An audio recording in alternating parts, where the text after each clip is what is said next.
Matt Johnson is in Atlanta, I believe, on tour. That's right, yeah. Moment. I think they're about to do their first show tonight. That's right, yeah. I think so, yeah, because I mean, it was only like 2-3 days ago I saw him. It was Monday. It's now what, Thursday? He's a political chap. We can ask him how the election all looks over there. We can, yeah. There's some stuff, maybe not, because there's a lot of political chat with him, and I think the trouble with that is I think people's music can get a bit lost. Yeah. Sometimes. Also, I want to know about the smashing up of hotel rooms in New York back in '83. You know. Yeah, because I remember. I mean, at the time he was quite a sort of lonely path he trod, wasn't it? I mean, he was very respected and revered, and he was very, very present, and everyone loved his work, but yeah, he was kind of it was I mean, hats off to him. Let's get him on. Welcome to Rockonteurs. Hey, there we go. There we go. How are you?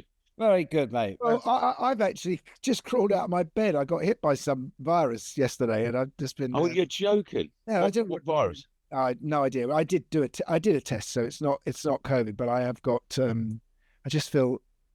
Well, I'm buzzed now talking to you, and you're wearing one of your famous black shirts. I am. I've got a lot of these.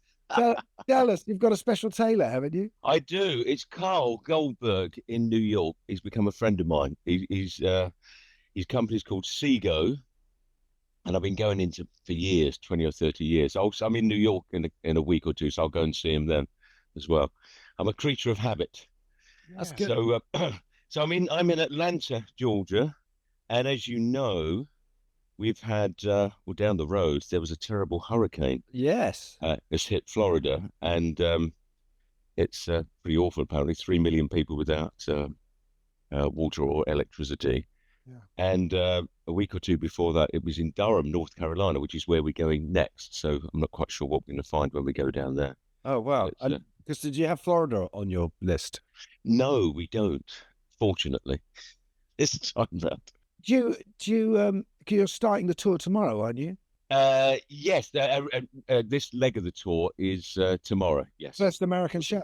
First American show. Yeah. How many years? Well, we did play in 2018. We did a tour then, but that was there was no new album around. So yeah, I was really annoyed to miss that. So that was a great cut. And it was fantastic when it was announced. That must have been. Oh, it was a good one. Yeah, because that was the first tour in 16 years, and it had been so long. I mean, you guys play regularly, though, don't you? I know, Guy. Gary, are you playing all the time? Well, I play with Guy. I mean, yes.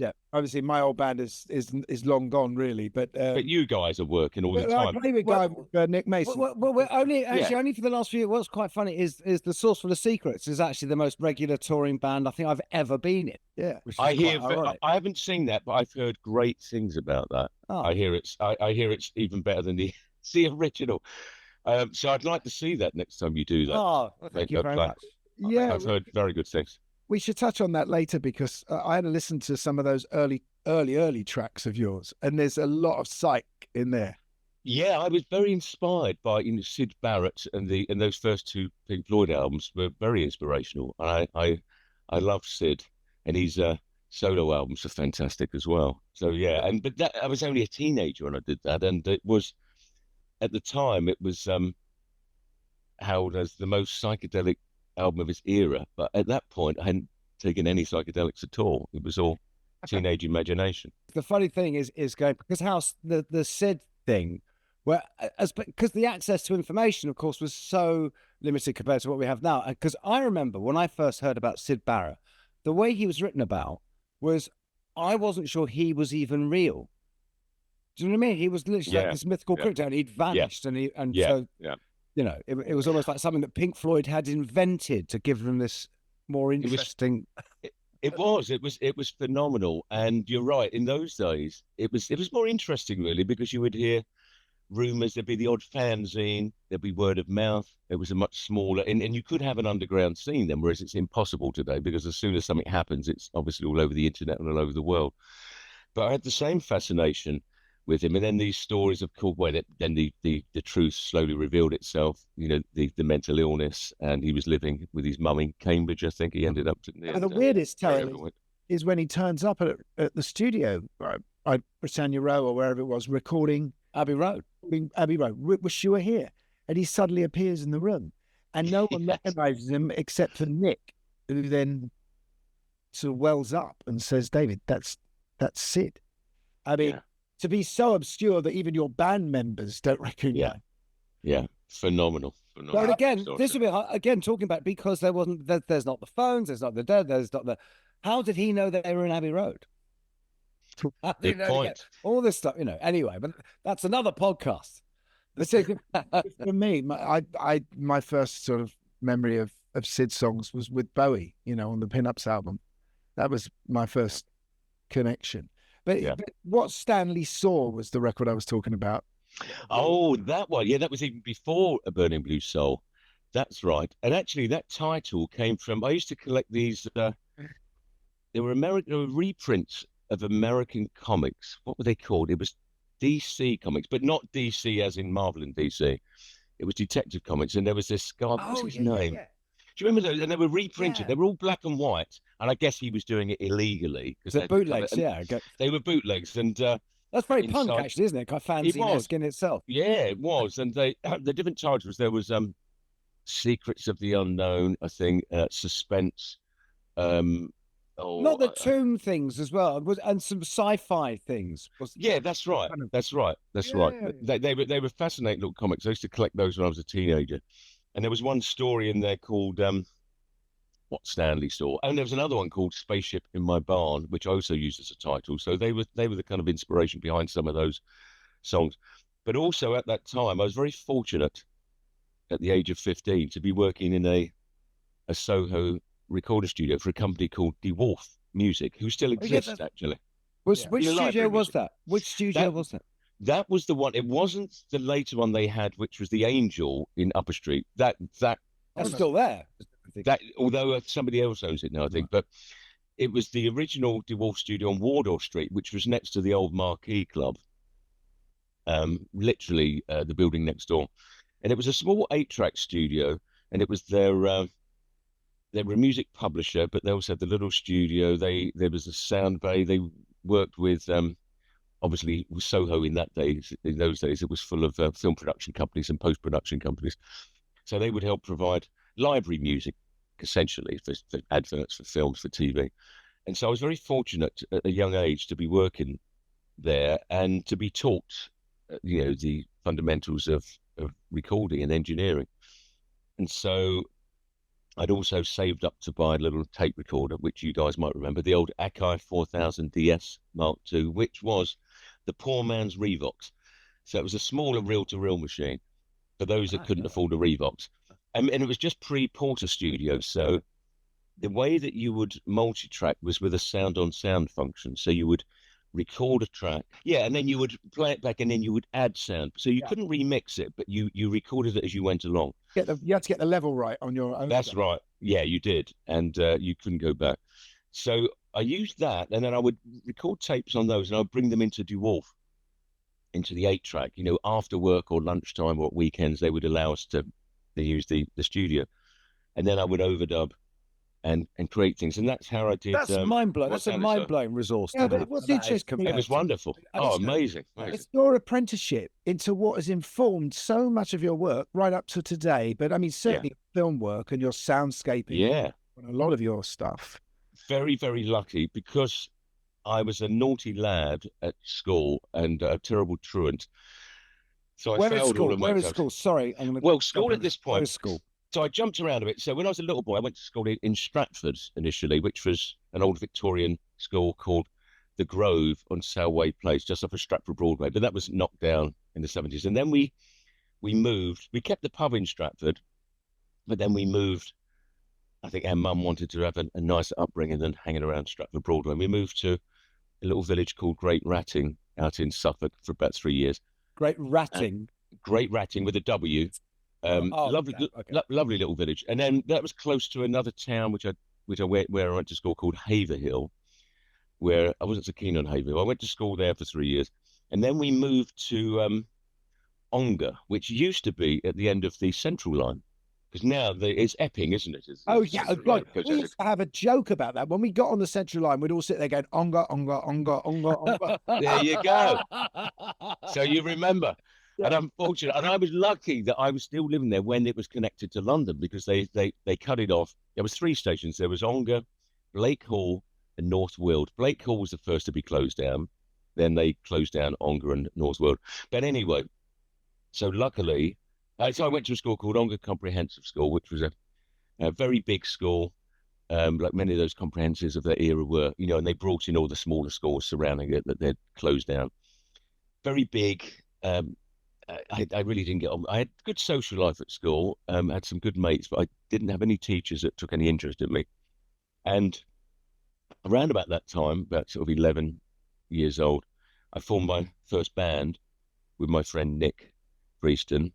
And like you guys, you know, was obsessed with glam rock and singles and well, I love the way there's a bit of I noticed the other day listening, there's a bit of the Sweet on one of the songs. There is, Ballroom Blitz. Ballroom Blitz, yeah. And the Sweet did some great stuff. It was Chinny Chap, wasn't it? I think Chinny Chap, yeah, that's right, yeah. But do you remember a bit of an aside? There was, because they were on RCA and Bowie was on RCA, but do you remember there was 2 singles that came out within weeks of each other? I think they were both up. Yes, so there was the same riff. So Genie. And it's a Muddy Waters riff, actually, isn't it? Yeah. So how did that happen that someone at RCA said, well... Yeah, I've always thought that. Very odd, wasn't it? So what was the Sweet song that had the same... Was it Hellraiser? Hellraiser, yeah. It was. Better Beware. You better beware. Is it Buster? No, sorry. Yeah, you're right. Buster. Not Hellraiser. It was Buster. Blockbuster. That's what it was, not Hellraiser. Very old man. I remember. But around that time, you know, there were so many wonderful like Mott the Hoople, all the young dudes, obviously everything that Bowie did, and T-Rex were releasing terrific stuff. Alice Cooper, Hawkwind, Silver Machine. Ah, yes. All these amazing singles. And so my friend Nick said, why don't we form a band? And didn't have any money or instruments. And we literally did. This sounds like a ridiculous story. It's like something that your grandfather would tell you. But our first band, we had cardboard boxes. I think we put elastic bands around these big old tissue boxes. I think they were the Kleenex ones or something, and cardboard boxes. And we're just making noise that way. And then gradually we got instruments. Nick got a little Premier drum kit for Christmas. We had one of those, do you remember those little Bon Tempi organs, those little orange plastic things?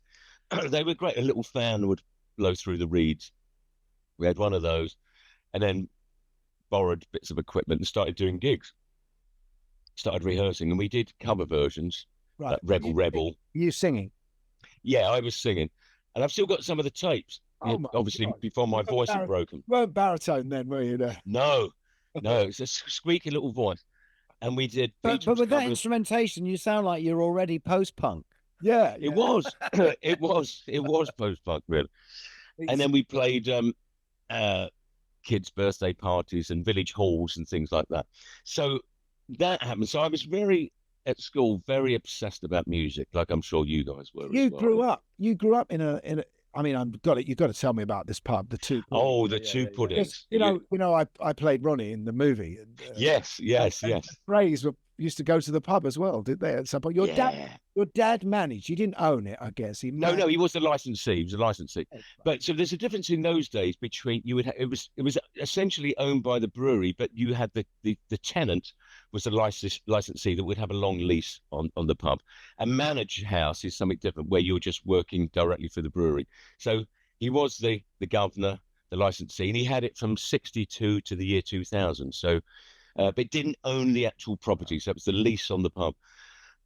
So we moved in there in 1962 when I was 1, and it had a reputation as a very violent pub. It was nicknamed was the Butcher Shop because it had cream tiled walls and a lot of blood was spilt there. Oh, and so the Crays were. My dad was friendly with those. He grew up with a lot of their mates as well that were very close friends of his. He was an old East Ender. my dad, obviously. And then my Uncle Kenny, he was younger than my dad, who's still alive. He was East London's top music promoter in those days. So he, from the 50s to the through the 60s, The beginning he of was putting on DJs. Yeah. We've still got a lot of the posters, of the Kinks and John Lee Hooker, Gene Vincent, loads of old posters people that he promoted. So he was a very forward-thinking But who went in the music pub? Who promoter. played in the pub? Oh, a lot of those guys played in the pub as well. And David Essex, when he first started, used to play in the pub. I think the Small Faces, loads and loads of people, because it had what used to be the dining rooms were upstairs, and my Uncle Kenny turned it into like a small venue, music venue. But of course, in those days, there was no way of knowing that these people were going to become, they were going to still be talked about 40, 50, 60 years in the future. Long-haired louts, it was all, weren't they? yeah, it was all new and fresh. And a lot of the West Ham footballers would go in there, Bobby Moore and Harry Redknapp and those people. So it was an epicenter. Well, the pub scene, East London epicenter. that'd be the Railway Tavern as well. I mean, there was. There was, and the Hospital Tavern in Whitechapel, and there was a few of those places. In later years, you probably remember the old the Bridge House in Canning Town. I was just going to say that was the one. Yeah. I was just thinking the one place in East London that you used to play was the Bridge House in Canning Town. And funny enough, I played there with my first band, and this A&R man came to see us from Arista, and he got there and realised he'd made a terrible mistake, that we weren't the band he was meant to see. So he arranged a meeting with us, but it was a load of complete bollocks. And that man is now the producer of this podcast. Really? And that was the Murphy family that ran the Bridge House. I played there a couple of times. Played there on the same bill with Depeche Mode, I think, once, the pair of us. But did any of that? That obviously that's the Stevo connection. I would have thought. There is the Stevo connection. Is did any of that pub rub off on you? Do you have any memories of watching bands there or music there? Well, we weren't allowed. In those days, it was very strict. The licensing laws in terms of children being allowed into pub, so we weren't allowed to go down to the pub when you would hear it up through the floorboard. Quite a mystery, isn't it? A mystical concept of being a child whose parents go through this portal into another grown-up world. Oh, it's fascinating. You'd want to be involved, and you'd want to, and you'd hear little bits and pieces. And if the band had left their equipment set up, if they were doing a couple of nights, my brother and I would go and play on the equipment when the pub was closed, and that was fascinating. My first experience of opening a guitar case and seeing an electric guitar, a beautiful red, whatever one it was. I think it was probably like a Fender type, I suppose. It was a solid body, not a Gibson.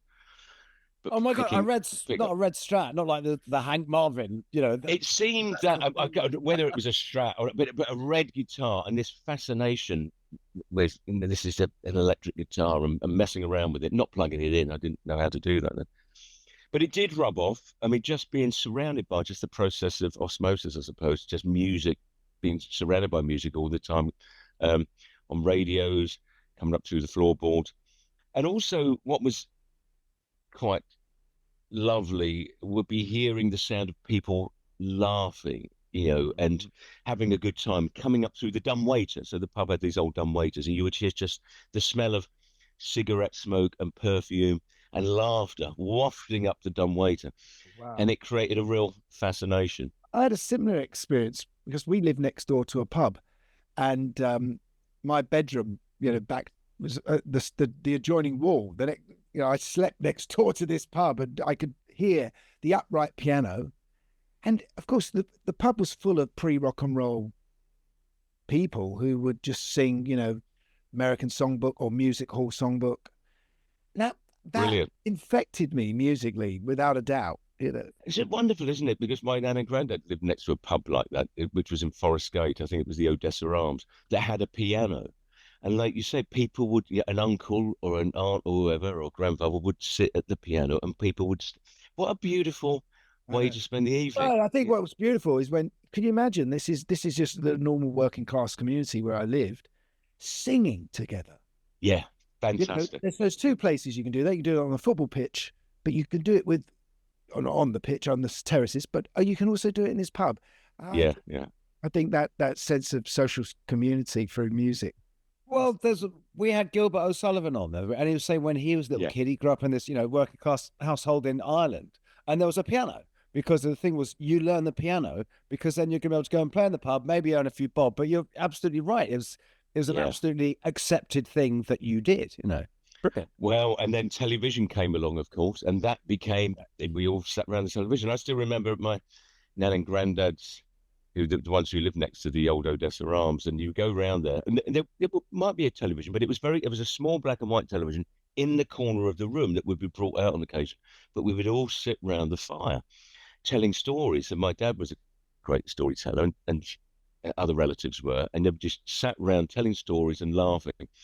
And that wonderful sense of family, community and storytelling, I think got so negatively impacted by television, didn't it, really, that all that people would talk about is what they saw on TV the other night. Well, it's interesting you say that, because what you're describing is an oral tradition, which is like what all great indigenous cultures have, isn't it?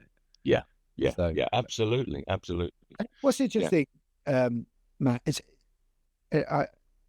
that you're sort of known for not really having a band. That you are and you move through music and you gather people and you move on.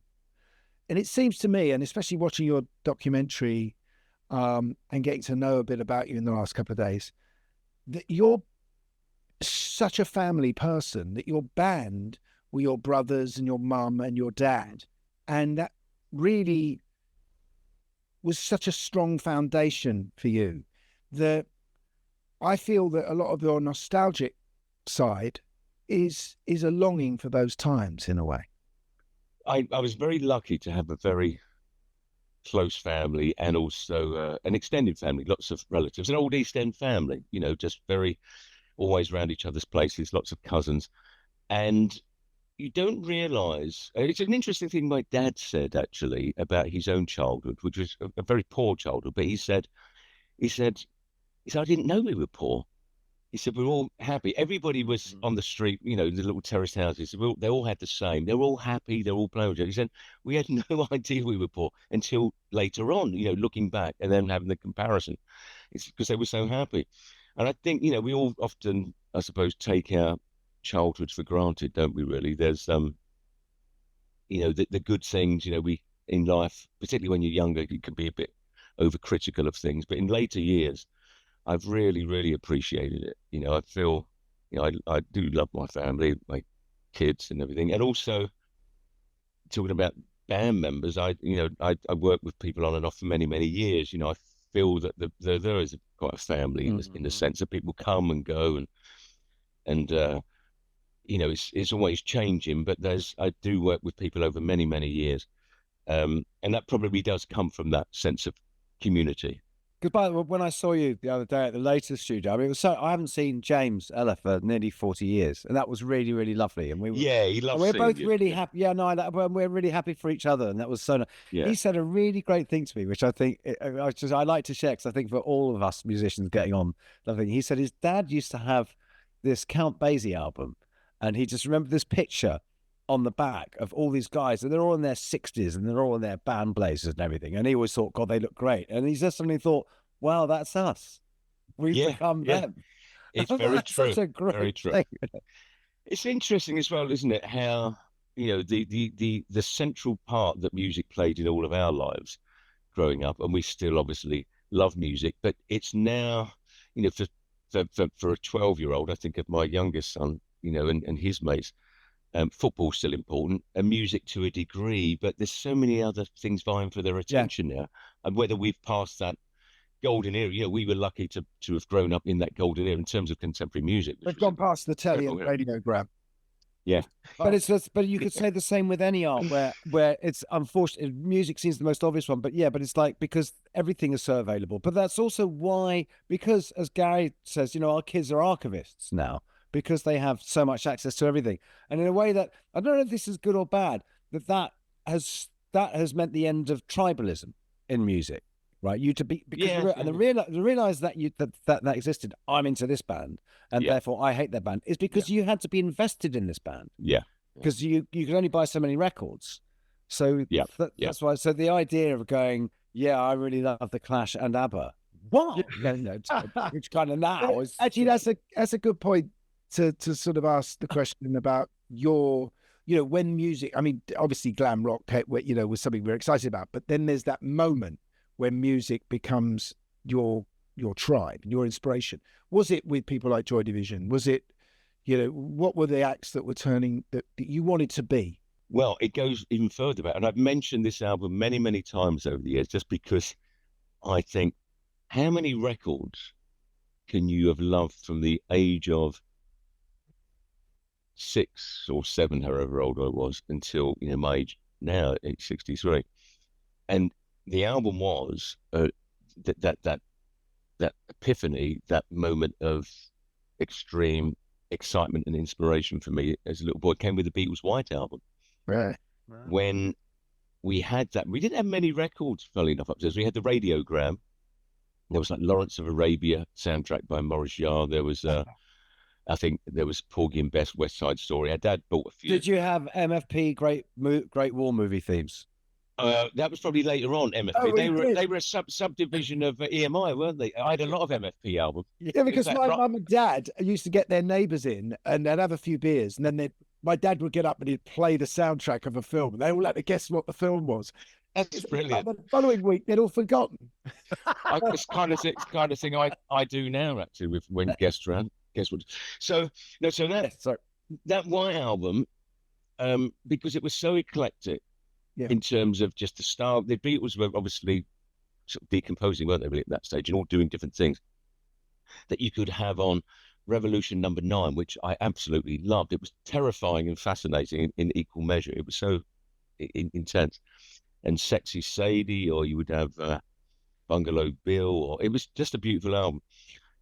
And then you had the photographs of each of them inside, didn't you? Those portraits and the elegance. Even though I was only a little boy, just the beauty of the packaging. It was just the simplicity and the fascination. Because prior to that, we'd had Beatles wallpaper as kids. We'd had Beatle wigs, and so we were very much aware of them. But that was at the moment, I suppose, something in me really sensed this, well, very inspired sort of create this new creativity. It felt different than things that they had done before. But that's interesting, though, that you picked that, Matt, because I'd say that was the most anarchic kind of all of the Beatles albums. There's a sense of comedy and play on that's going on a lot, and slightly unfinished in many ways. Exactly. It's like they stopped being the Beatles. They've stepped outside. And I was saying, even with the packaging and everything, the way you describe it, you think it's like an underground art album. It's not a Beatles album. It's they've stepped outside of everything. They had, and George Martin disowned it. He wasn't really involved, was he? Well, it's Chris Thomas, wasn't it? Yeah, and there was a funny quote, whether it was true or not, when they were about to record the album, and John Lennon said to George Martin, "And we'll have none of your jiggery pokery on this." But I suppose, so that opened my ears and opened my eyes. Things like Revolution Number 9, but that probably led me on my interest in the post-punk world, the more experimental music. And you were saying early on, Gary, about finding tribe, and my tribe would have been the post-punk.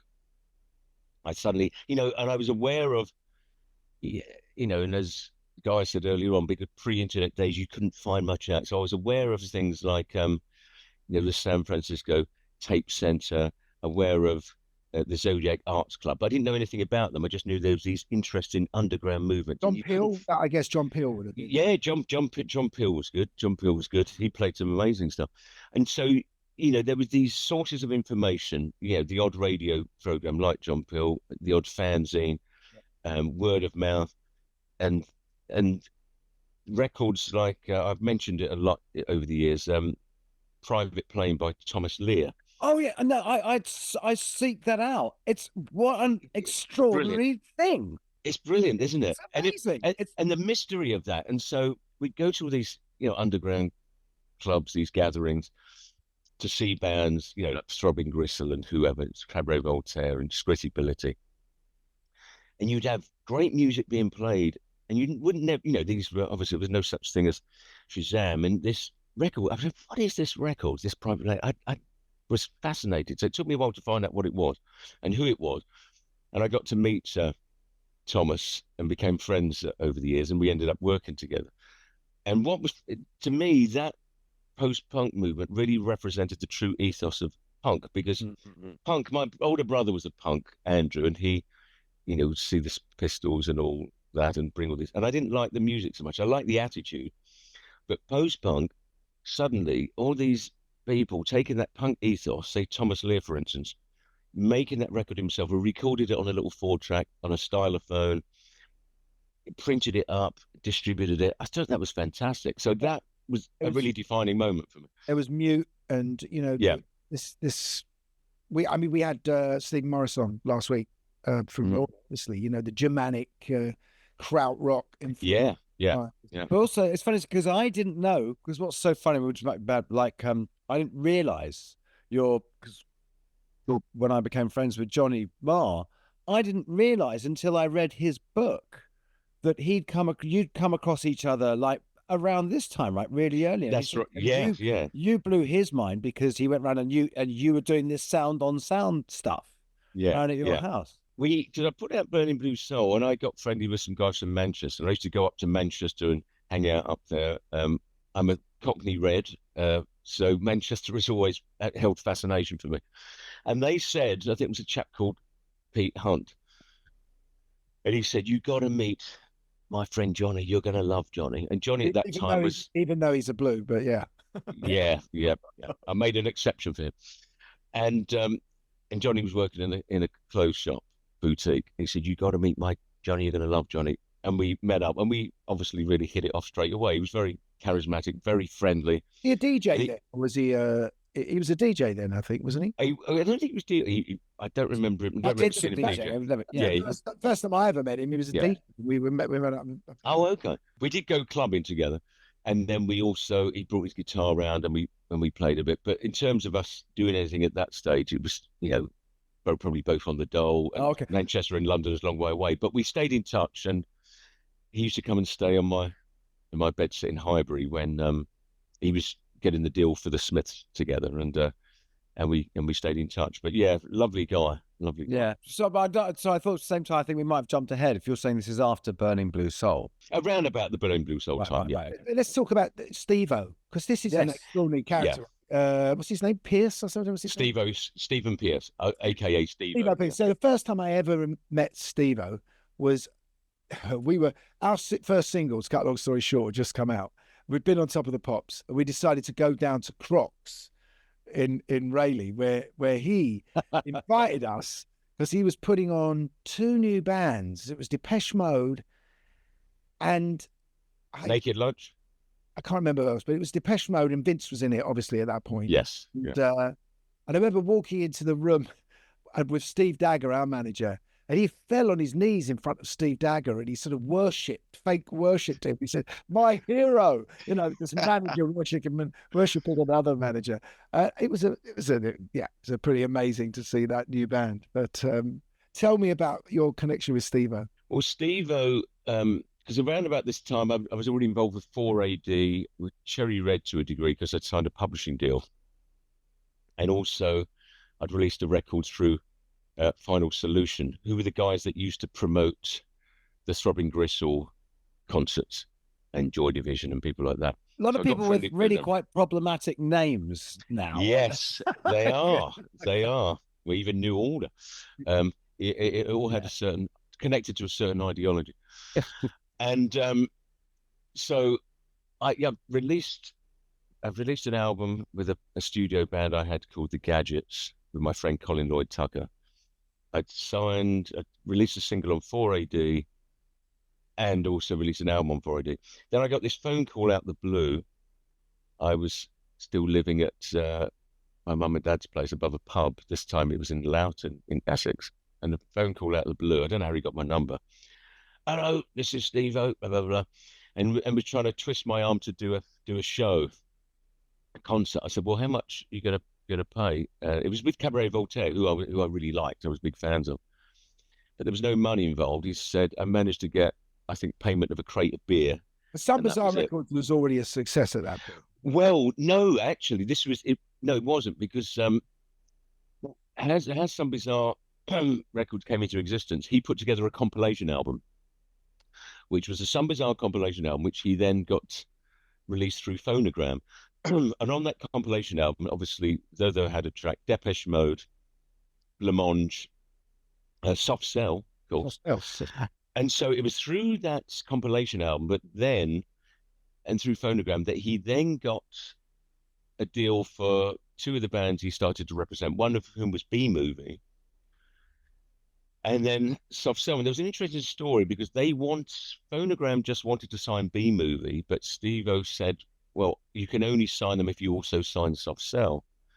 And the irony, of course, being that the Soft Cell then became massive. So through Tainted Love, which was released, I think a second or third single for Soft Cell, I think, became the biggest hit of 1981, I think it was. Yeah.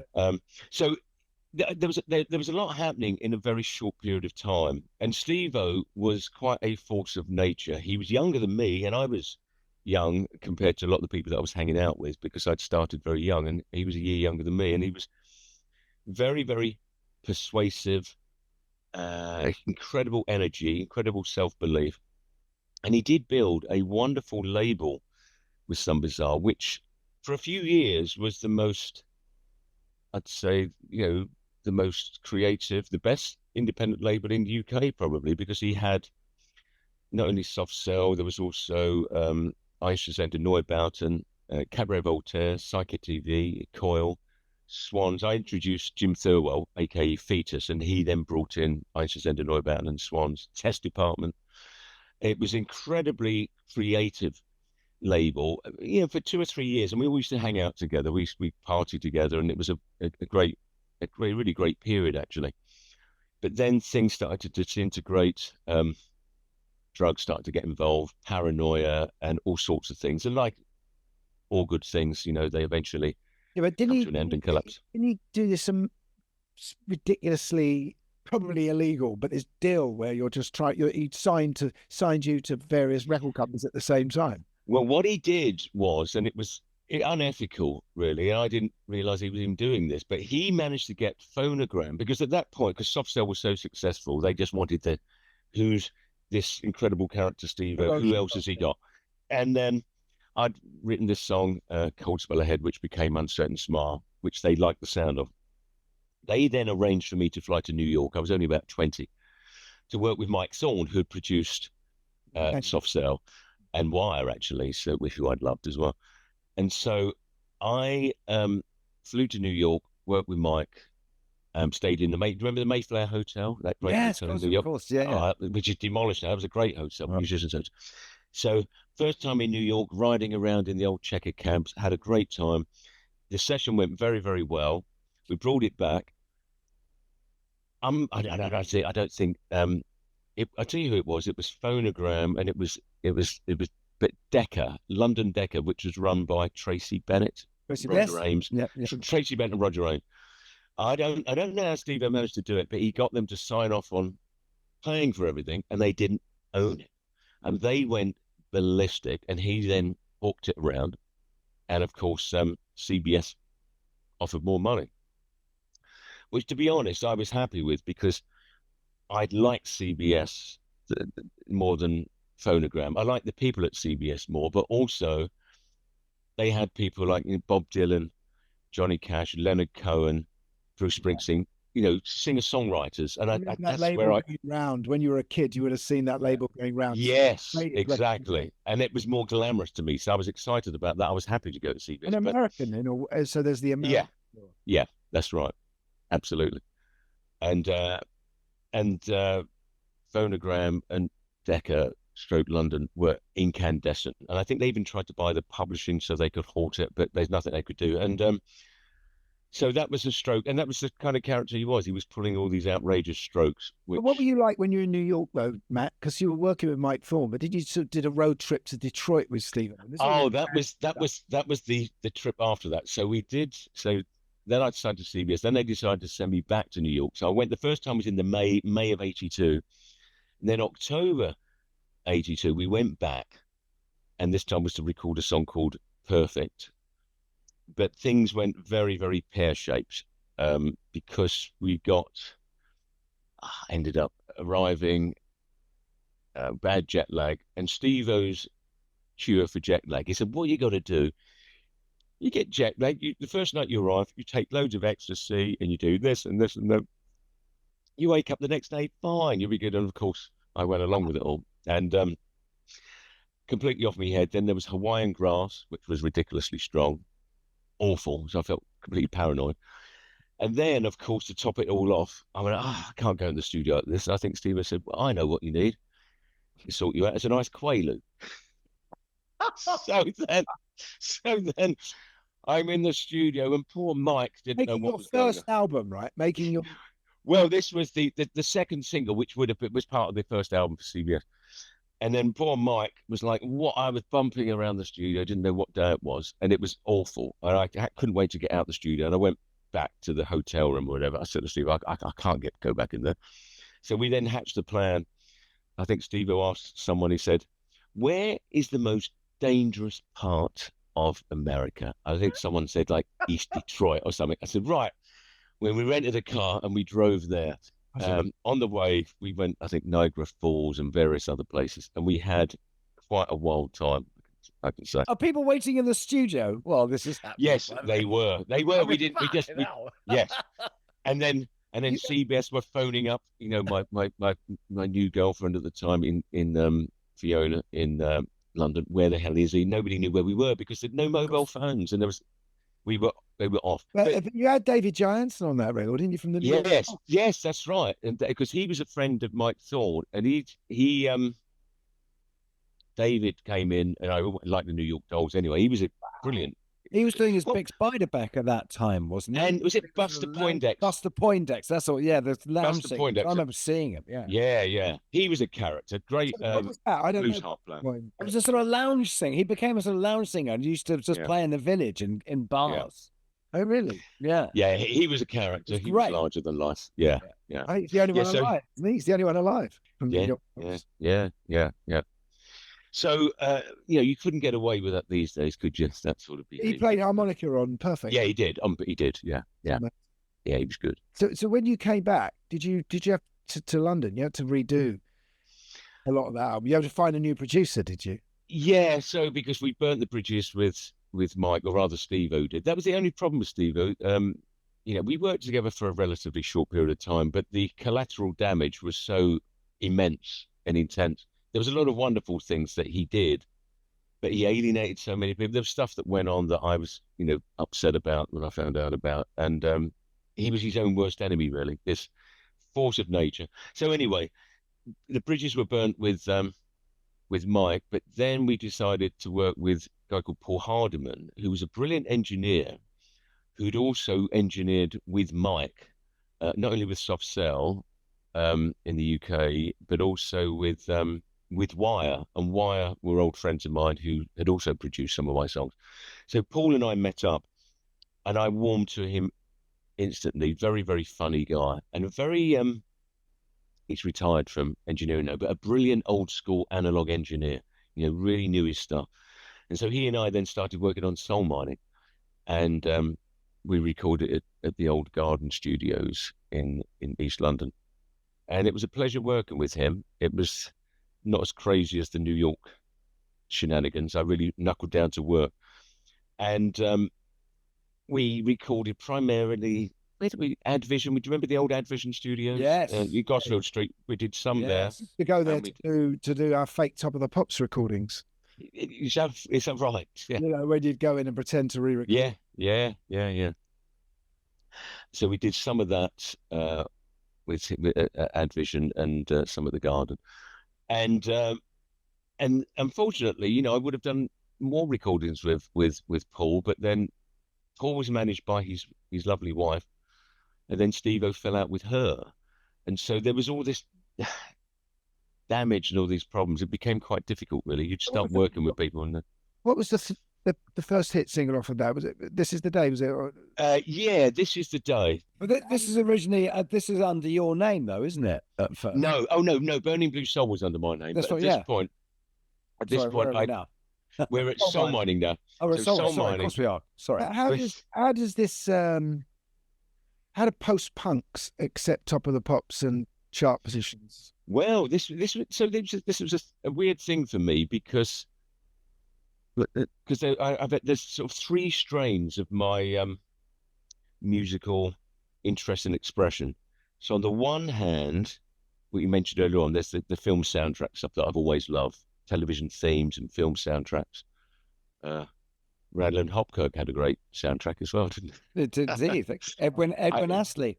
I love all the soundtrack to those eras was fantastic. So that was a big part of the interest for me getting involved in film soundtrack work. So there's that on the one hand. On the other hand, there was the experimental stuff that was initially triggered by, say, Revolution Number 9, and then into obviously, Can and Throbbing Gristle and Cabs and Krautrock generally. So there's that. But there's the other strain, which was the more traditional music song, that sort of glam rock singles, pop singles, and great singer-songwriting, from Hank Williams and Leonard Cohen. So there's those different strains. And so that period, so going into soul mining, I wanted to concentrate on the songs. So for instance, things like Uncertain Smell, This Is the Day, etc. It was, I suppose, trying to combine, and what I've always tried to do in my career, try to combine those different threads. But did you feel cinematic with that sort of pop fame smash? No, I didn't. No, I didn't actually. Oh, but talking of which, sorry, one little thing came out, and this is why it's sweet that I saw you on Jules' show the other day, because actually, probably the most talked about and loved I've ever known of Jools Holland's musical performances is his piano solo on Uncertain Smile. On Uncertain Smile, and he and I spoke about that at length the other night. And it is amazing. It's amazing. It's beautiful. Yeah. And we have what's interesting is that we have different memories of it, because he seems to remember, he thinks this may be true. And I spoke to him about false memory syndrome. I said, I don't know. You may be right, Jules. I may be right. I said, I can't. I said, our memories are different of it. My memory is of him showing up. It was a summer's day. He was in his leathers on his motorbike, showed up at a studio in Shoreditch. He came down, he listened to the track, and the outro, which is essentially, it's just four chords repeating over and over. It's like E minor, I can't remember what it is offhand. But anyway, he played it through a few times. He said, does it just repeat like this? And we said, yes. And so I remember him playing it all the way through, and we dropped him when he made a mistake. And it was pretty much a complete performance. And Paul and I listening him while he was performing it and absolutely loving it. What Jules remembers, though, he seemed to remember that he was only supposed to play on the middle section, and he did a short bit, and we got him to do 4 different takes, and that we also very sped it because he could play it more fluently in a different key. So I don't know which two very different memories, but the most important. Sorry, what was that? Oh, I'll tell you how he appeared on it. It was my A&R lady, Annie Roseberry. Do you remember Annie Roseberry? Oh my God, yes. Yeah, Annie who was my A&R lady at CBS, because Paul and I said, we need some piano. Can you recommend someone? And she said, what about Jools Holland? We said, yeah, sounds good. And he's a very affable guy, Jules. I really like him. He's a lovely man. Is he doing the tube by this point? I think it's just started, hasn't it? It could be around about that time. I can't remember now, but I remember doing the tube in 83. Well, I think 83. 82, yeah. 82 it started, I think. Do you think, though, I mean, I was talking earlier about your kind of issues with being, a celebrity, if you like. Do you think, Matt, that there was an element of self-destruct on your part because of that, certainly going into the next album and in fact? Yes. Yeah. Yeah, I was never comfortable with that. And it was more probably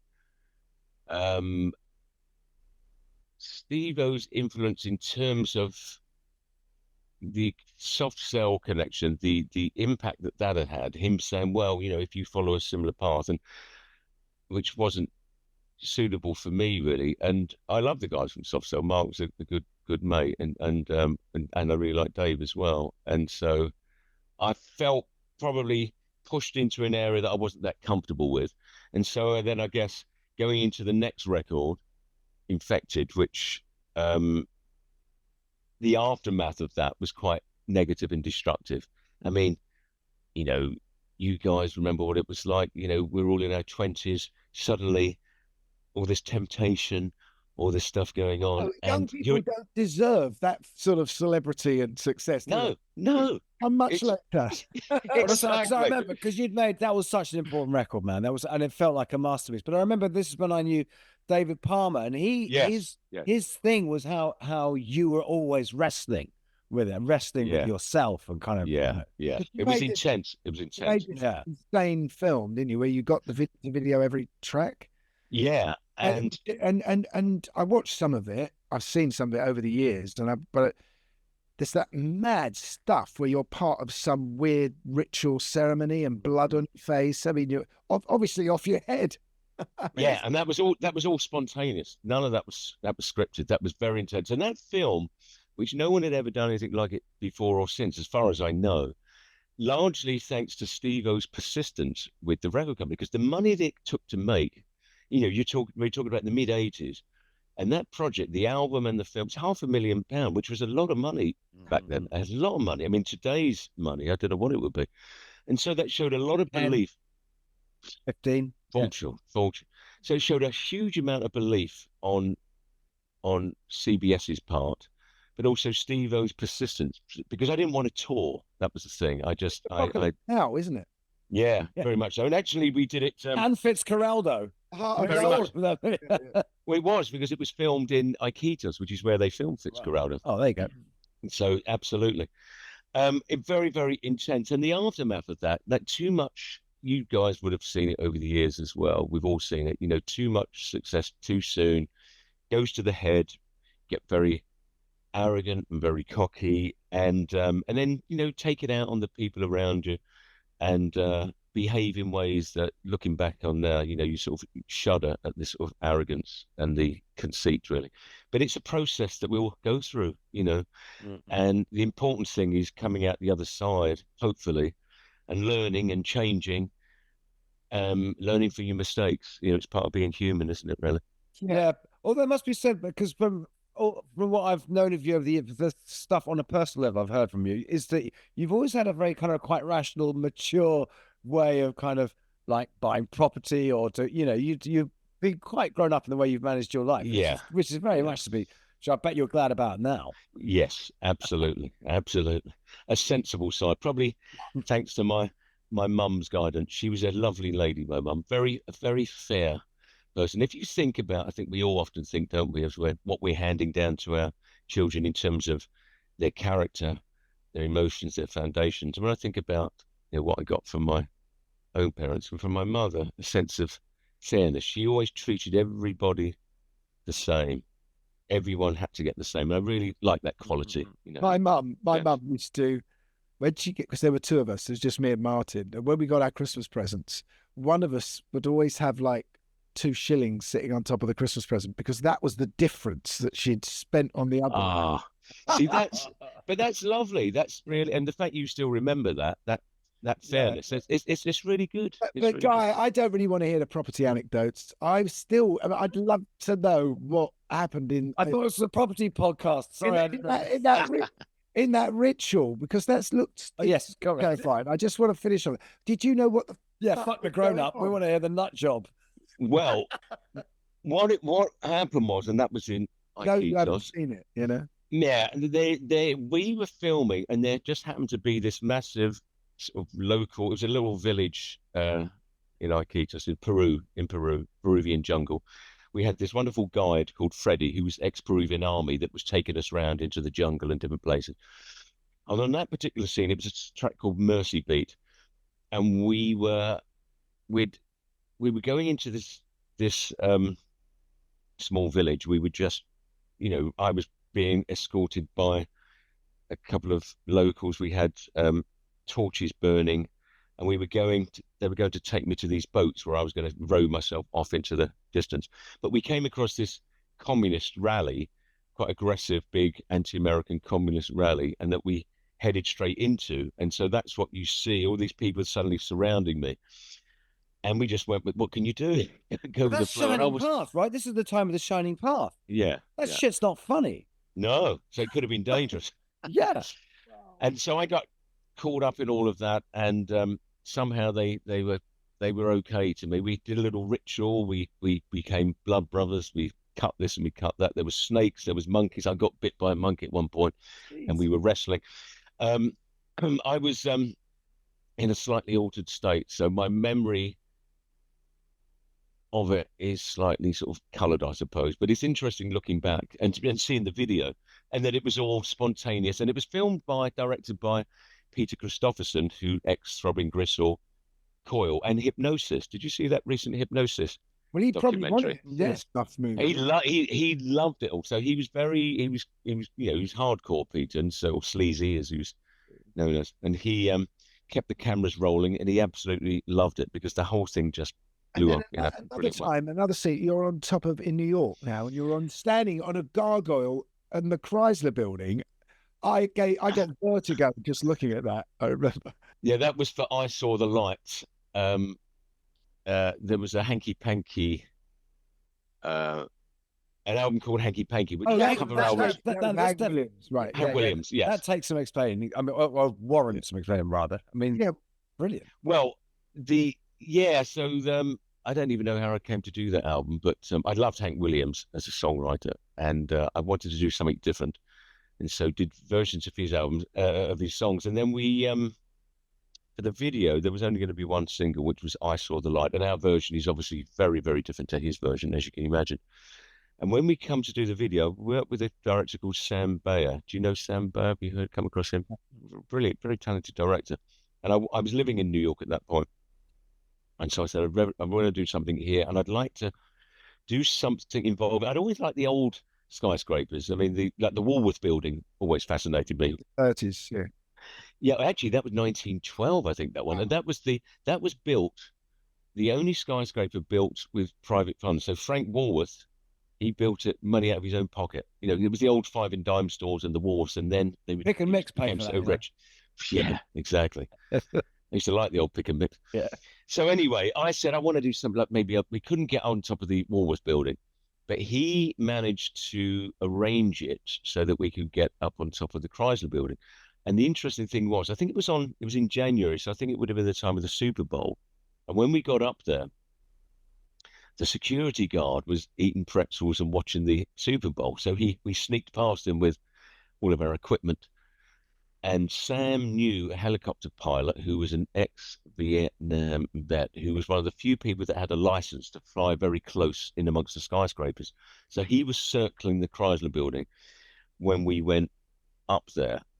And I did have a body double. I did some of the stunts myself, but I didn't do the one where I went right the way out. I did some of it, but not all of it. We also is there a harness or something? There must. Yes.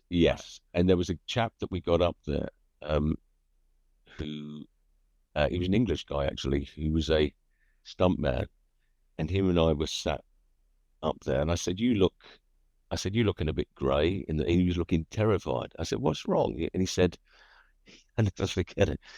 He said, "My specialty is fire, not heights." He was more frightened than I was. Yeah, that was a good video. That was a good one. Why do you think? I shouldn't really use this word because you kept working non-stop. But I was going to say, why did you let it go? Because there was such a long hiatus, and I know it's filled with amazing soundtracks and stuff. And you made this extraordinary film, the Inertia Variations, yeah, literally about ennui, and accompanied by this incredible poem by John Tottenham. Yeah. I struggle to say that word, by the way, being a gooner. But John Tottenham. And yeah. First question, but that was the one I asked first, Matt. Why did you let it go? I think I've talked to someone about this recently, and I think what it was, I didn't intend it to be 25 years between albums, but as I mentioned earlier, because I started at a very young age, I was literally singing in little bands from the age of 11. I was working in a studio at the age of 15. I formed Other at 17, so I was very young when I started. I just felt really burnt out. So by the time of Naked Self, which was 2000, been living in New York. I was very tired, and to promote Naked Self, we did a 14-month tour, which was very long. I was with Universal at this time. I left Sony and went to Universal, which was a big mistake. And Universal at that time were going, there was this merger mania. They bought Polygram, and then Seagrams owned them. Then they got sold to Vivendi. And of course, any people that were supportive of me got thrown overboard. So I was very much left alone there. And I got very burnt out. I was very, very tired. I thought, I moved from Manhattan to Gothenburg in Sweden and put all of my stuff into storage. And then I was with Johanna at the time, who was the director of the Inertia Variations. And then her and I separated amicably, but it was very painful. I moved back to England. And then I kind of lost interest, really. I didn't pick up a guitar for 7 years, literally. I got involved in local politics. By that, I mean conservation. You know, I love old buildings and things. So I got involved with some very interesting people trying to stop the overdevelopment of parts of London and, you know, protect neighborhoods, which was sort of pointless and thankless, actually, because you realize the system is very much rigged. The decisions are already made. They have these fake public consultations, and it took me years to realize that I was making no difference. Then I got involved in film soundtrack, and I think partly also, if you don't do something often enough, your confidence goes. You know, I started to forget how to write songs. Did you change your lifestyle? Did you go clean? And was that... Yeah. I did. I go through periods where, you know, I had another child and I stopped drinking for 7 years. I go through periods where I'm meditating and exercising and not drinking, and other periods where I'm very hedonistic. You know, it's good to have a well-balanced life of extreme hedonism and extreme health. I can relate to it. You know, when I finished with Spandau in 1990 and I started doing acting, I didn't pick up my guitar for 4 years. And it wasn't until my marriage broke down that was the first thing I reached for. You know, that was it's my therapist in a box. Yeah.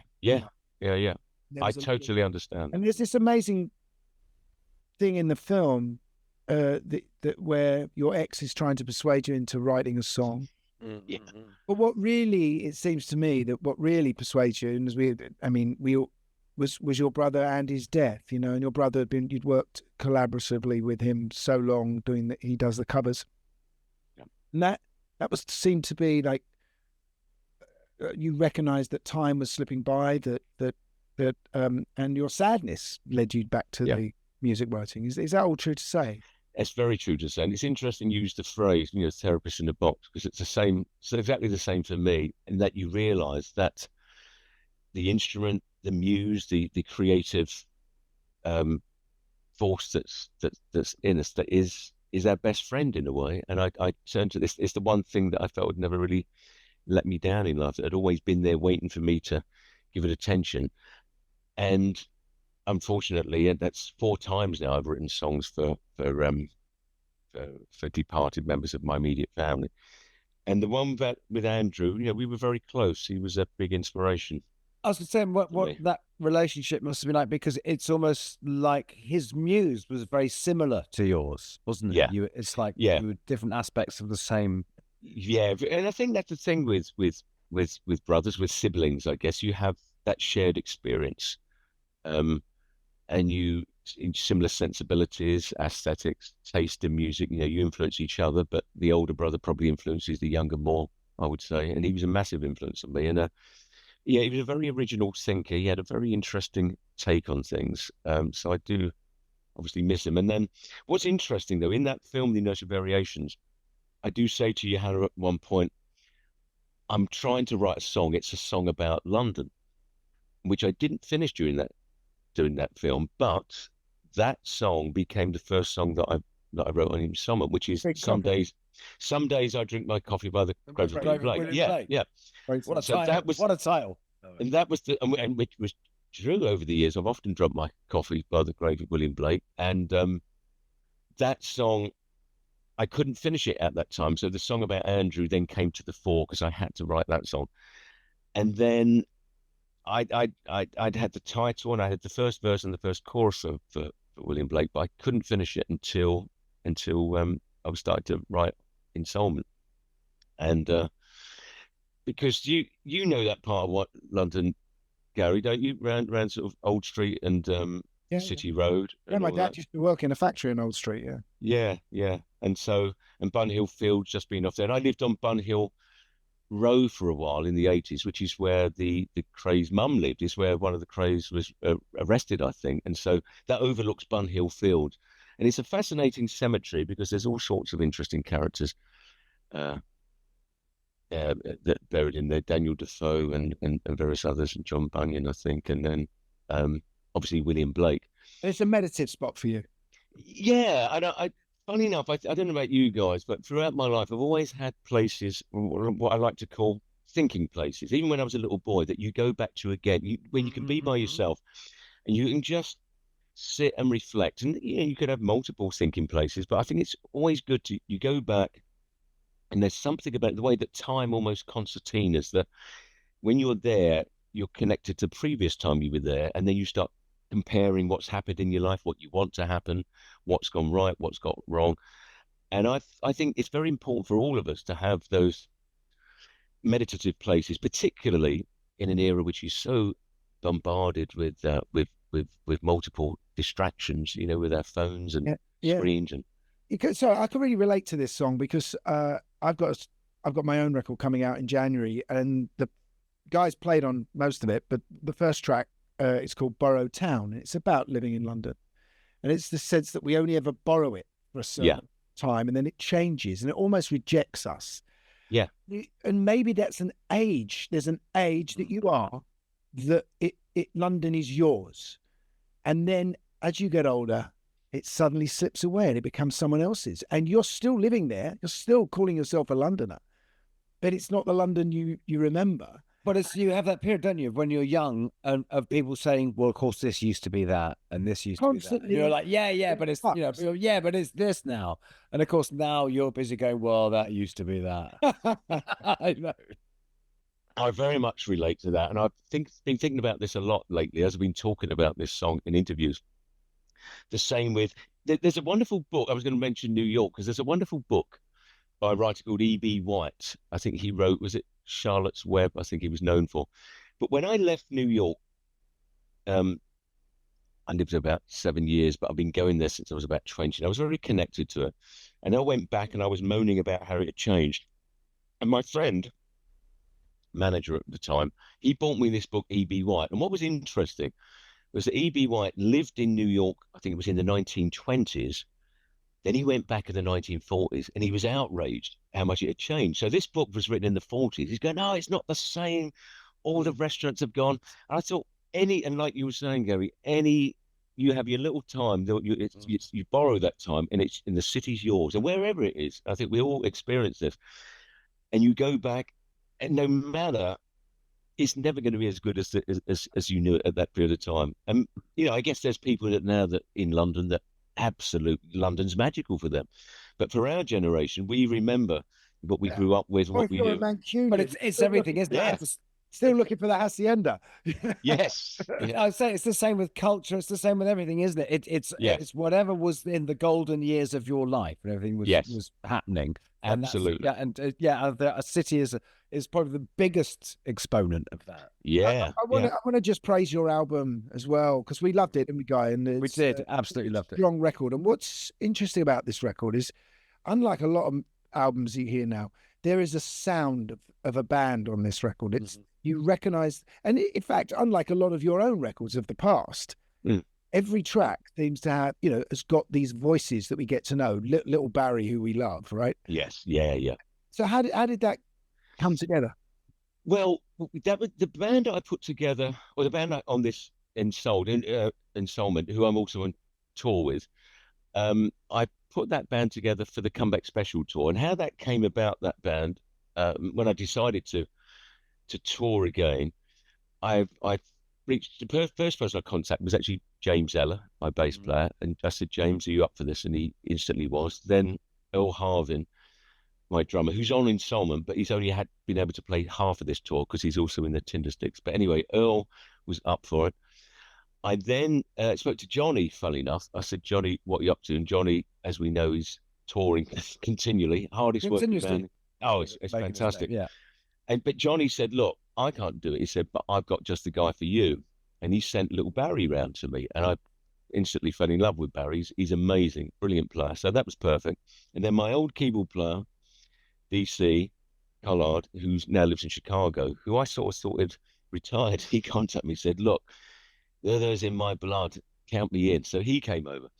So the Comeback Special tour went very well. Then, of course, COVID happened, which put everything on pause for a while. But I knew I wanted this band for the new album. But I also knew I wanted to play it live. So I wrote the songs, and then I co-wrote a couple with Little Barry. I co-wrote a couple the music with DC Callaghan, and the rest I wrote myself. And then I would work with them all in the demo process, one by one, refining their parts. Then we rehearsed at my studio, and then we went down to Peter Gabriel's place, Real World, which I hadn't recorded at before, which was a wonderful studio. So we had. Oh, also I brought in Warren Livesey, who was my old co-producer from Infected and Mind. Yeah. And Warren now lives in Toronto, but he and I have spoken for years about working together again, and this was the perfect project. And I outlined, well, I want it to be live, I want this, and Warren was very excited about it all. So we all got together, rehearsed at mine for a week, and we went to Real World, stayed there, I think 6 days actually, and we recorded in the main room, but with sight lines, so we could all see each other, and we could all, with a certain amount of isolation where necessary, but we were all essentially in the same room looking at each other. It's and nuts how you can do that there, isn't it? It's basically a control room. It's incredible. It's insane. Oh, I love that place. Yeah. Staff were lovely. It was a lovely vibe there. I mean, Peter Gabriel obviously is very well loved by all the people there because they've been there a long time and they treat everyone well. It was lovely experience. And I really wanted that to go, and I'm glad that comes across, that liveness, because the band, they're great players, I mean, songs are one thing. You can make the song as strong as you possibly can when you're writing it, but it needs to be then interpreted and brought to life. And the guys did a wonderful job on it. And funnily enough, the album, you never know, as you guys know, when you put something out there, you just don't know how it's going to be received. There's a certain amount of insecurity. But so far, the reaction has been as strong as anything I've done. Do you think that's the reason that you avoided writing for so long? There's an element of insecurity. There probably is on some level, Gary, if I'm honest. Yeah, and because I had taken so long, my confidence got affected, and I started to think, I can't remember how to do this, and I don't know who I am anymore. And because, let's face it, there's always quite a degree of ego involved, and particularly, to do what we do, there's got to be a certain amount of ego. Hopefully it's on a healthy level, but when you're also writing very personal stuff, you're kind of pulling your chest apart and revealing a lot. And so you leave yourself open to a lot of potential abuse, I suppose. So it's a tricky one. But then again, you've got to take it on the chin. If you take the praise, you've got to take the criticism. As we all know, we're all grown up, aren't we? If we could just focus on one song, the linoleum lino. Is it? Yes, lino. Go to the stocking foot. I mean, that was when you were in the hospital with a throat thing, ironically. Yes. When COVID. Why is this coming? I've got to run. I've got to go to the loo. I'm literally dying. So you carry on with it because I know the description of this song. So you've probably got about 30 seconds to go without me. Yeah. So it was when COVID had happened, and it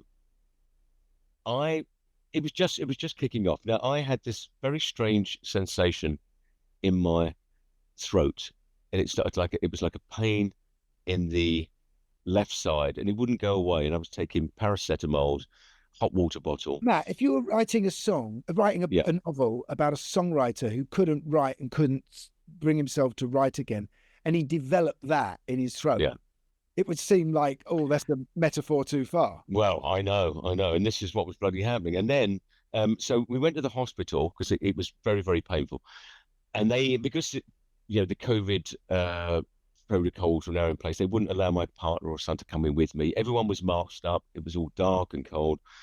That was Homerton, and they said, "Look, we can't treat you here. We don't have the technology or the facilities.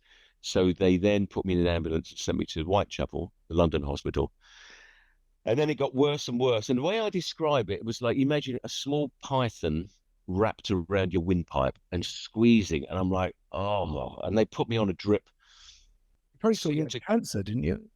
Well, they put the camera down the nose, you know, and they looked and they said what it was an abscess in the pharynx, pharyngeal abscess. And then I didn't want the operation. I said, look, I can't. I'm a singer. I thought I'd end up sounding like I'd had a tracheotomy or something. But he said to me, it was Mason's final years. Oh God, yeah. And he said to me, yeah, I know it's terrifying. He said to me, the head surgeon, he said, look, this is not about tone of voice, no longer about tone of voice. This is life or death. We could have 30 minutes to get to you, and they wouldn't be able to do it. And I'd die.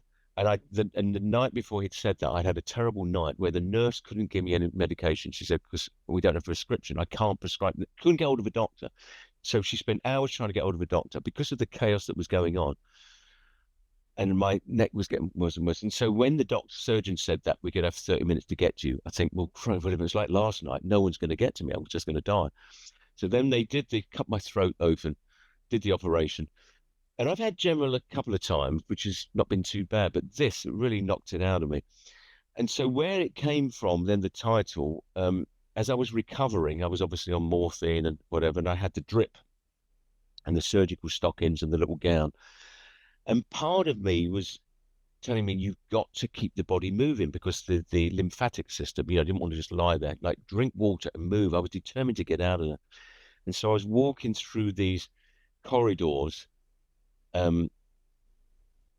night, and it was dark and it was cold, and there was the staff that were there that was sort of masked up, or it was short staffed. It was just a very strange experience. And so I was determined to turn it into a positive, in that I would have some kind of creative element to show, or something to show at the end of it all. So I started jotting down, and so linoleum smooth to the stocking foot, the title was the first thing that came, and then I started jotting the rest of it down. And bear in mind, it was written under that very strange state of mind. Morphine under different circumstances might have been pleasant, but not in those ironic. Yes, yeah, absolutely. Yeah. But listen, good luck with the tour. I feel really bad I didn't go and see you. I tell you turned me on to this album. Day one was John Sim. John Sim. Do you know John? And he's a big fan of yours. And he texted me, because we always text each other about music. Yeah. Oh, that's great. Listen to the album, Oh, that's terrific. That's terrific. Hopefully we might play UK again next year. We got more touring next year, I think, once we finish this one. But, we were actually, when you did the comeback tour, Gary and I were out on tour. So that's right. Yeah. Anyway, yeah. Otherwise, I'd like to. I want to see your show. I've heard very good things about it though, so I want to see that. When are you playing next? We haven't got anything planned for Saucerful. Okay. Guys at the Albert Hall tonight. I've got this with them. Yes. And then I'm going to be in the States in the next couple of weeks. I don't know if we're going to cross. I'm going to be in New York and LA. I don't know if we're going to cross paths. You might cross paths on some like in the end of, or like at the beginning of Wizard of Oz. We just. There you go. When are you in New York? We're playing the Garden on election night.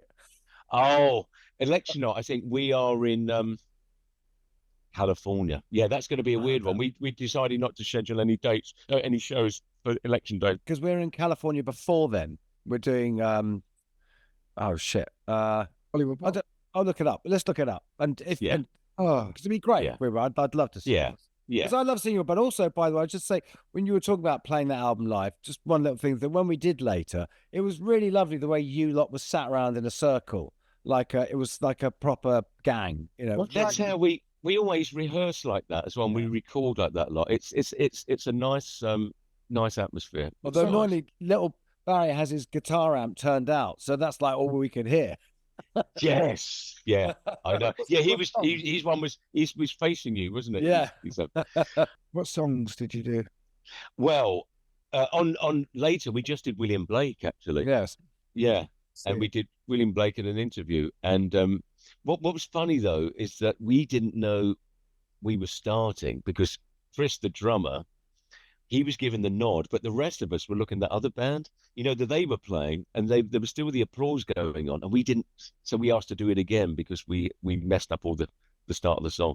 But yours went well though, didn't it? It went great. Yeah, it was. Yeah. All that's and I would say was by the way, David was he was offered a third song if he wanted to do like a Floyd classic, but said no because that means someone else loses one. So that was nice of him. Yeah. But it's weird because there's no real audience. It's not said they should put a couple of fills or monitors somewhere so that we can hear the other bands. I know the drums. I know. Or Barry's guitar. I know it is tricky. Yeah, and that girl on the was it Amel and the Sniffers? Amel and the Sniffers. Yeah. I couldn't hear her voice at all. I could hear them, but exactly. I couldn't hear that's her. obviously what it's about. Yeah. Well, anyway, it was good though. I enjoyed it. It was great, and it was great to see you, man. And I've really enjoyed this. It's been really nice. It's been And you're both well. You're taking good care of yourself. Yeah. You look well and healthy. Yeah, I didn't feel very well this morning, but no, apart from that, but I'm going to be a pensioner next week. Are you? You looking forward to it? I'm alive.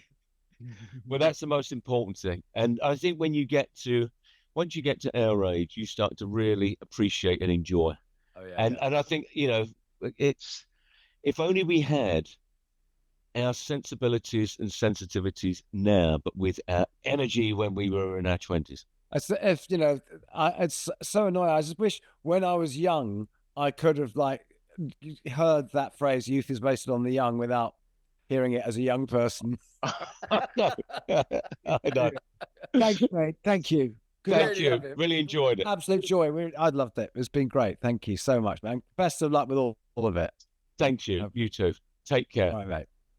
That was superb. That for me was a real what this pod is about, because I learned so much. Yeah, no, I agree. He's an intelligent man as well, isn't he, Matt? But he's also had this wild past, which he wasn't afraid to talk about as well.